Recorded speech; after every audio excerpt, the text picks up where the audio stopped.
Wonderful, and I do have another question for you guys. Are you excited to meet some very beautiful birds today? Yes. Beautiful, so you've come to the right place. Now, my name is Ranger Araceli. Today you'll also see Ranger Zach and Ranger Beck. We are your bird trainers and zookeepers here, so we work very, very closely with some of the birds that you're going to be meeting today. But before we begin our show, I do want to start off with acknowledgement of country. I do want to pay my respects to the Aboriginal people who used to be on the land or are part of the land on which Gumbuya gathers today, which is the Burrawong people. So I want to pay my respects to their elders, both past, present and emerging, and of course appreciate all the lovely work that they have done caring for the land and of course its animals, which we still work with some of those species today. Now, Gumbuya World, the name Gumbuya actually means gathering place in an Indigenous language. So today we have gathered here to hopefully share some wonderful times together and share some stories as well. So I hope you guys do enjoy the rest of your evening as well. Now for our show today, we are going to be getting very quite close and personal with our birds. So I hope no one here is afraid of birds, but we do have a couple of rules to keep both you guys and our birds very, very safe throughout the show. So the first one is, I do ask that we remain seated throughout the show. If you do have any bathroom emergencies or quick phone call, just make your way towards the back as quickly as possible, and our birds will try their very best to avoid you. But what we're trying to avoid here is some mid-air collisions, because these birds free flying means that they can fly wherever they please in this area. The second one is, throughout this show, it might be really tempting to put up your hand and try and touch some of our birds because they can fly quite close to your head.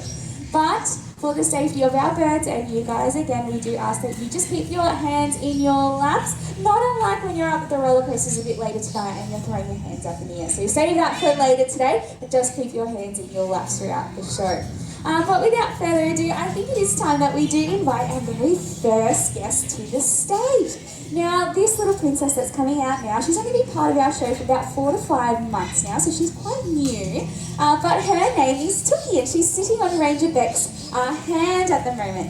Now, Tookie has recently been kind of growing out one of her very annoying pin feathers on her wing. So she has decided, hello Tookie, do you want to take a step up? My goodness, Tookie. You want to be handed everything today, and that's absolutely fine. You can chill here with me. But she's been growing out one of her very annoying pin feathers on her wing at the moment, which is preventing her from flying very long distances. But we'll see if she's ready to maybe give it a crack today. She's showing me maybe she is keen. Now, Tookie here, there she goes. Good girl, Tookie. She is actually an 18-year-old female eclectus parrot. And we know she's a female because she is bright red. Only the girls of the eclectus parrot species are the bright red colour. And Tookie is actually 18 years old, and ever since from hatching from a little egg, she was actually born with scoliosis, or the bird equivalent of scoliosis. Which is why you might have noticed Tookie doesn't stand up very, very tall. But nonetheless, it's really important for us to keep her flying. This keeps her really, really active and helps all the muscles along her spine as well. But you guys might have noticed that Tookie's actually gone and made herself really comfortable inside what we call the Took Nook. Now, the Took Nook, we love it. We created it just for Tookie. It is an artificial tree hollow.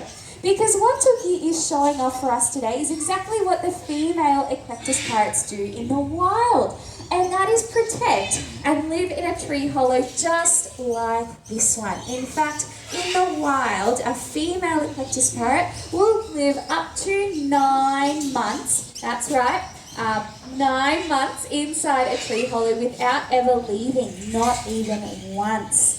It is actually the job of someone else to bring her the food. It is her sole job to keep and protect this tree hollow from any other animals that might want to steal it from her. We have to remember it takes about 150 to 200 years for one to form naturally in the wild. So they are very, very hot property.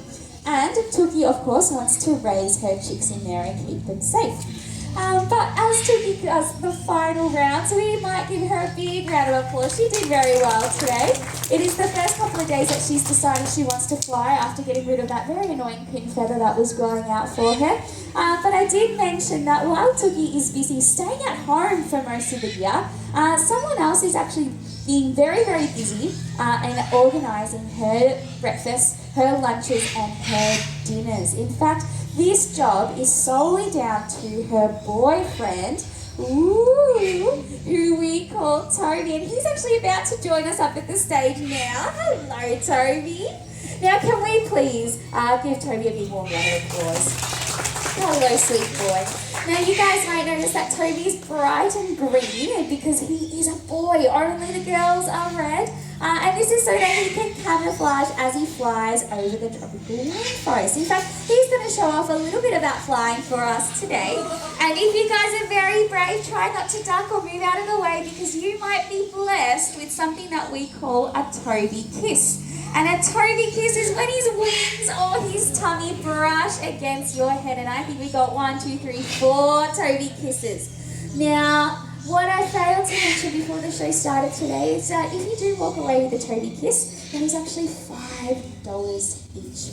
Oh. 1, 2, 3, 4, 5! 5 more!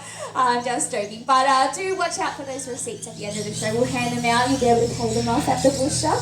Now, Toby here, we're going to do one more final fly to the stage before we actually introduce a new segment of the show, and that is actually getting Toby to fly through a hoop.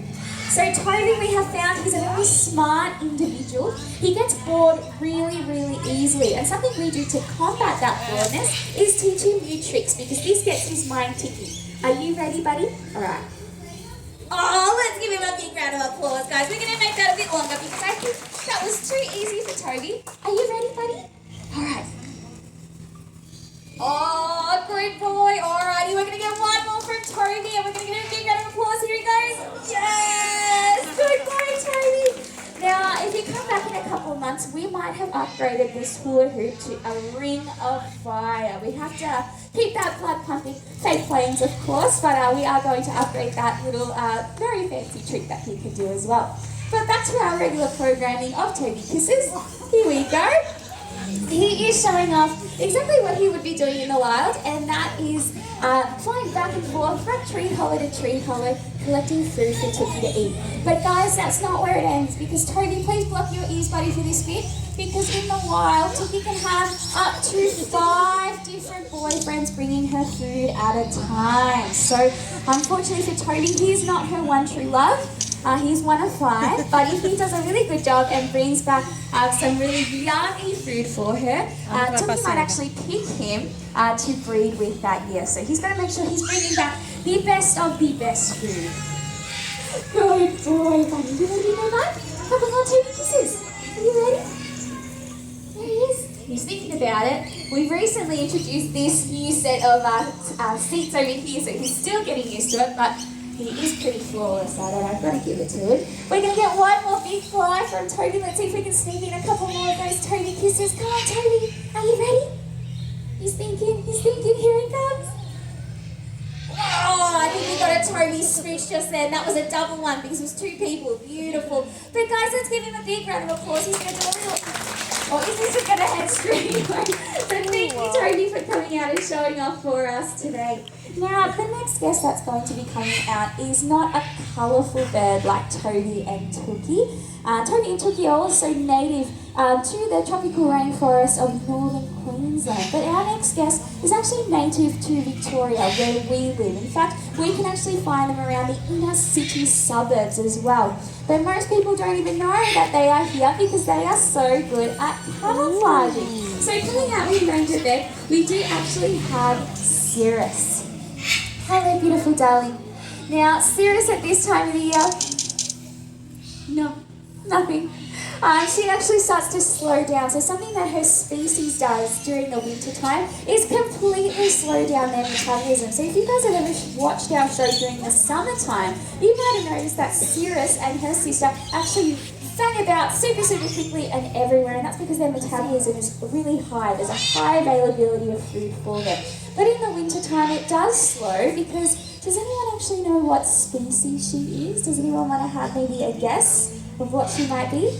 Oh, I think I heard someone say it a bit. Do you want to yell it out for me? Tawny Frog now. Big round of applause for the very clever lady in the middle there. Well done. So Cirrus is a tawny frogmouth. Now she is not an owl, in case you were wondering. She's not even in the same family as owls. Tawny frogmouths are in their own whole species. They are not owls, although often confused. But something you might be wondering is she's not really feeling like flying around and finding food for herself, because her favourite foods to eat are frogs, small mammals, and of course lots of bugs. In the winter time especially, she uses another really cool feature to be able to bring food to her. And in fact, it has to do with the colour of her mouth. Now at the moment, Cirrus is travelling around showing off all her beautiful features to our crowd. She's coming down to the front, so don't worry guys, you'll see her soon enough. But for the people up the back, can you guys yell out to me, what colour did you see in the inside of her mouth? You guys want to yell it out for me? Oh, yellow! Beautiful! One person knows. Perfect. So she does have a very bright yellow mouth, and this is actually to attract food to her. So Cirrus prefers to hunt during sunrise and sunset hours. I'll feed during that time as well. And if she's sitting on a nice branch, she's camouflaged in by her feathers, she opens her mouth up super wide, and any light trickles inside her mouth. It's actually going to reflect that light back out and act as if a light is coming out from the inside of her mouth. And we have some very particular bugs that actually are attracted to bugs like moths, and they are going to fly straight inside Cirrus's mouth, and all she's going to do is snap her mouth shut. So she has scored herself essentially a free meal. Now you guys might also notice that she's got some very beautiful feathers that just stick up from the top of her beak. Those are her little sensors, just in case she's missed a bug. If she gets tickled there, usually she will open up her mouth. But it looks like she's pretty satiated at the moment. She's got all her food for free. In fact, I've got a couple of extra snacks for you here, Ben. I don't think she needs them. She's pretty full.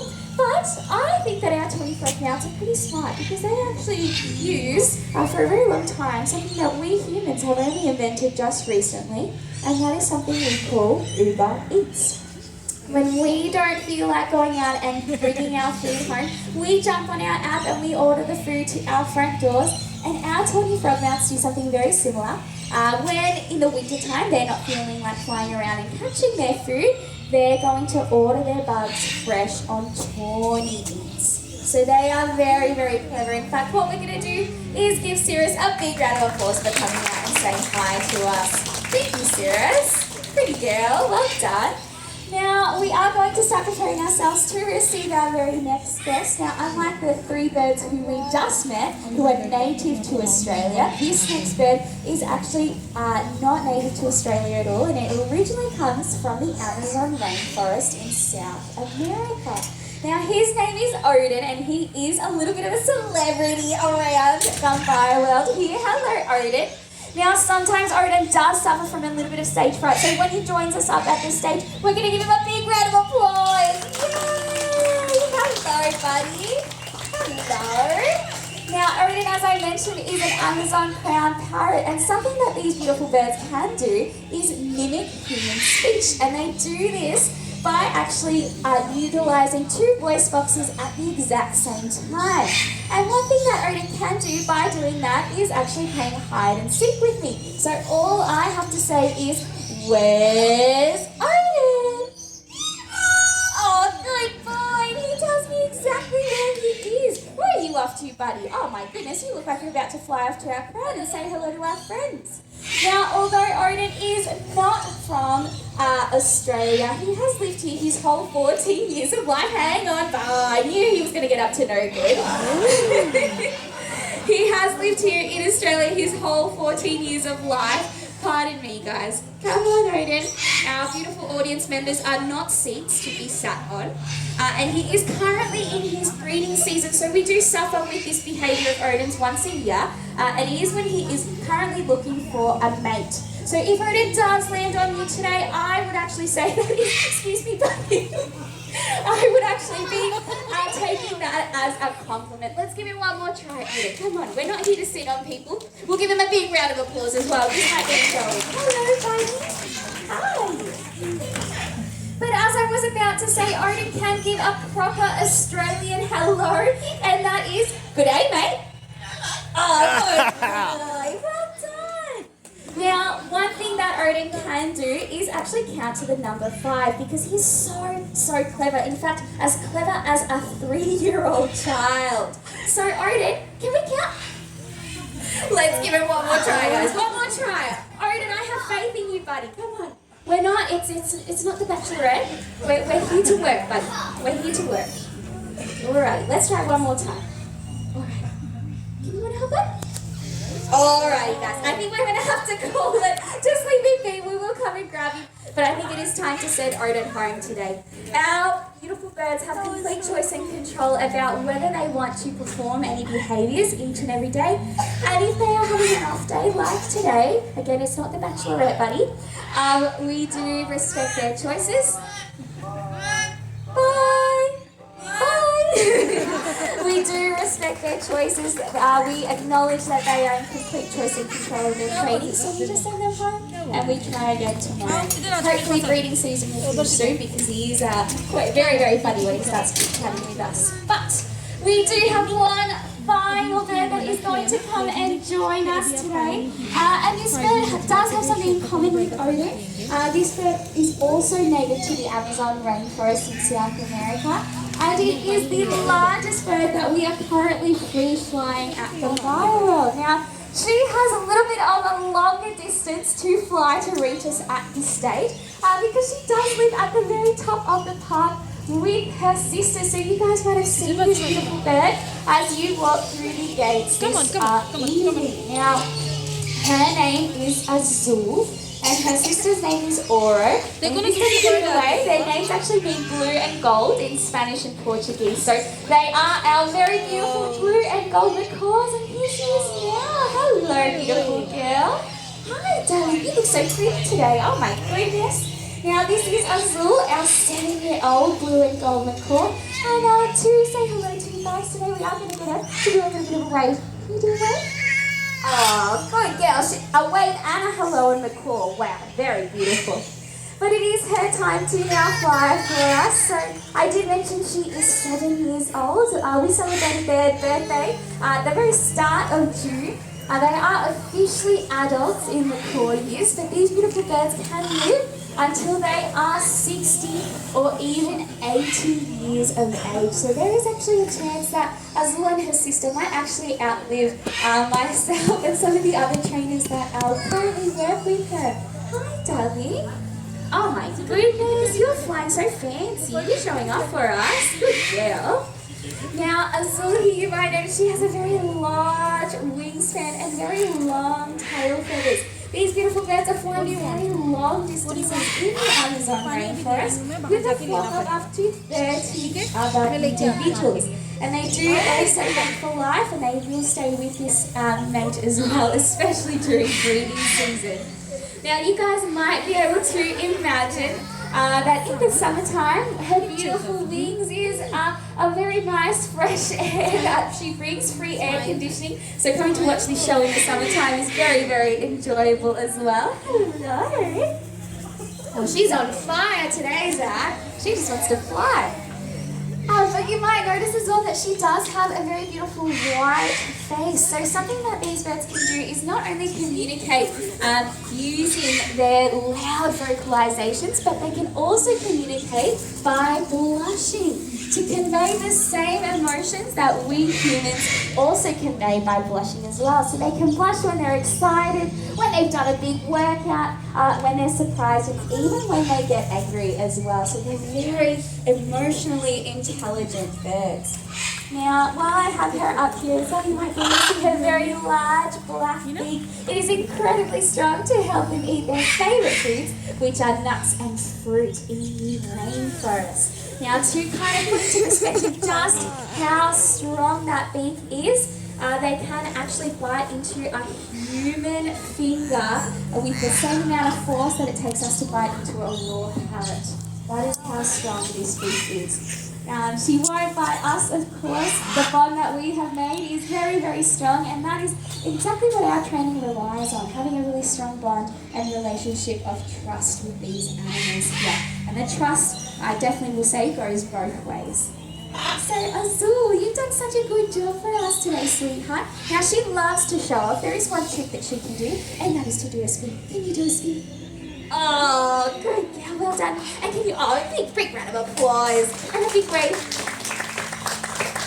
Oh, 2 hands. Well done. 2 feet, I should say. Good girl. And another spin. Oh, my goodness. You're just so clever. Here you go. Another treat from me. But it is time to send her home. Now, we do fly both of our macaws every single day. Having to do long flights like this is basically the equivalent of going to the gym and doing a really big workout. We want to keep their muscles very fit and healthy, but also their mind. It is really good to stimulate them in this manner as well. Alrighty, sweetheart, you're very keen to fly today. Can you do one more wave? Oh, good girl. Alrighty, time to go. Off you go. Bye-bye. Alrighty, guys, thank you so much for joining us this evening for our free flight bird show. I hope you guys enjoyed yourselves. We do have another show, our Aussie Outback Experience show, starting at 4:30, so in about 60 minutes time in this exact same space. I hope you guys enjoy Gumbuya Dreaming, and we hope to see you next time. Bye, guys. Thank you. Good night.